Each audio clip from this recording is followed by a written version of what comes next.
ডিগবৈৰ লক্ষীপথাৰৰ অসম আন্দোলনৰ শ্বহীদ হেমন্ত সোণোৱালৰ ঘৰত আজিও শোকাকুল পৰিৱেশ।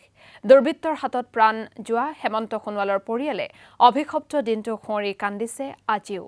তিনিচুকীয়াত থাকি কলেজত পঢ়িছিল হেমন্ত সোণোৱালে। কলেজৰ পৰা ঘৰলৈ উভতাৰ পথত চোকা অস্ত্ৰৰে হানি খুচি হত্যা কৰিছিল হেমন্ত সোণোৱালক। শ্বহীদৰ কেঁচা তেজৰ বিনিময়ত হোৱা অসম চুক্তি আজিও কাৰ্যকৰী নোহোৱাত দুখ প্ৰকাশ পৰিয়ালৰ। আৰু এই সন্দৰ্ভত আমাক সবিশেষ জনাব বুবু গগৈয়ে। শ্বহীদ দিৱস অসম আন্দোলনৰ শ্বহীদসকলক বিভিন্নজনে চৰকাৰী ৰজাঘৰে হওক বা প্ৰজাঘৰে হওক শ্বহীদসকলক স্মৃতিত বিভিন্ন অনুষ্ঠান আয়োজন কৰিছে। তাৰ সমান্তৰালভাৱে এই শ্বহীদসকলৰ ভিতৰত অন্যতম তিনিচুকীয়া জিলাৰ লক্ষীপথাৰৰ যিগৰাকী শ্বহীদ আছিলে হেমন্ত সোণোৱাল। হেমন্ত সোণোৱালৰ ঘৰত বৰ্তমান উপস্থিত আছোঁ। হেমন্ত সোণোৱালৰ ঘৰত পুৱাই এনেদৰে চাকি বন্তি জ্বলাই এইগৰাকী হেমন্ত সোণোৱাল আৰু এই চাকি বন্তি জ্বলাই ঘৰুৱাভাৱে ঘৰৰ পৰিয়ালে এনেদৰে তেখেতক শ্ৰদ্ধাঞ্জলি জনাইছে। আৰু সেই দুৰ্বিষহ সেই অভিশপ্ত যিটো দুৰ্ঘটনা আছিল বা যিটো ঘটনা আছিল ঘটনাটো স্মৰণ কৰিছে। আৰু এইসকল এই হেমন্ত পৰিয়ালৰ ঘৰৰ যিসকল আত্মীয় আছে বা আত্মীয় স্বজন তেওঁলোক আছে আৰু এই পোনে পোনে তেওঁলোকৰ ঘৰুৱা যিজন ঘৰৰ ব্যক্তি আছে বা আত্মীয় এজন আছে পাইছে। আপুনি হেমন্ত সোণোৱালৰ কোন আছিলে? ককাইদেউ খবৰ ককাইদেউ আছিলে।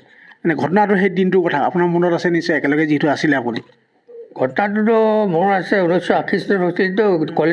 কলেজৰ পৰা ঘূৰি আহোঁতে তাৰমানে এনেকুৱা হ'ল ওচৰত এটেক কৰিছে দুৰ্বৃত্ত।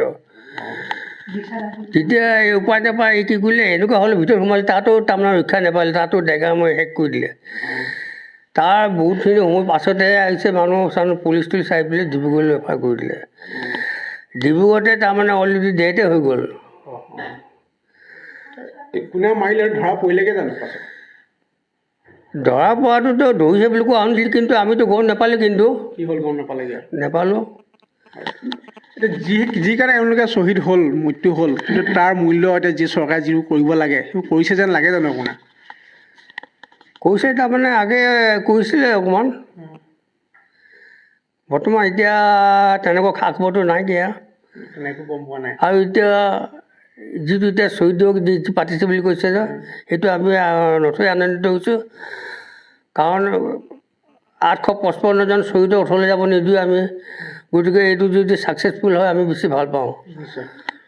আচলতে শ্বহীদ দিৱস পালন কৰিলে নহ'ব। আচলতে যদি ছাকচেছফুল বুলি কৈছে, যিটো সফল হ'ব, যদিহে অসম চুক্তিৰ দৰে যিখন চুক্তিৰ ৰূপায়ণৰ ক্ষেত্ৰত যদি চৰকাৰে ব্যৱস্থা গ্ৰহণ কৰে, কি ক'ব? শ্বহীদ ঘৰলৈ আহিছোঁ কিন্তু এওঁলোকক দেখিছোঁ খুব দুখ, কিবা এটা যেন পোৱা নাই এনেকুৱা যেন অনুভৱ কৰি আছে। হয়, প্ৰথম কথা হৈছে 860জনকৈ তেজাল যুৱক যুৱতীয়ে নিজৰ সৰ্বোচ্চ বলিদান দিছে।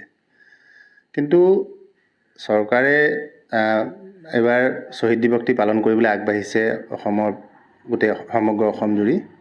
কিন্তু আমাৰ কথাটো হৈছে যে অসম চুক্তি যদি প্ৰতিটো দফা চৰকাৰে কাৰ্যকৰী নকৰে, প্ৰথম কথা হৈছে যে কেন্দ্ৰীয় চৰকাৰৰ যিখিনি হাতত আছে, কেন্দ্ৰীয় চৰকাৰৰ যিখিনি কৰ্তৃত্বত আছে, সেই চৰকাৰখিনি কেন্দ্ৰীয় চৰকাৰে পালন কৰক। আৰু যিসকল দফা ৰাজ্য চৰকাৰে নিজে পূৰণ কৰিব পাৰে সেই দফাখিনি কিন্তু ৰাজ্য চৰকাৰে অতি শীঘ্ৰে পূৰণ কৰাটো ভাল। চৰকাৰে এই কথাটোত বেছি গুৰুত্ব দিয়ক আৰু আমাৰ ৰাইজৰ এইটোৱে আহ্বান।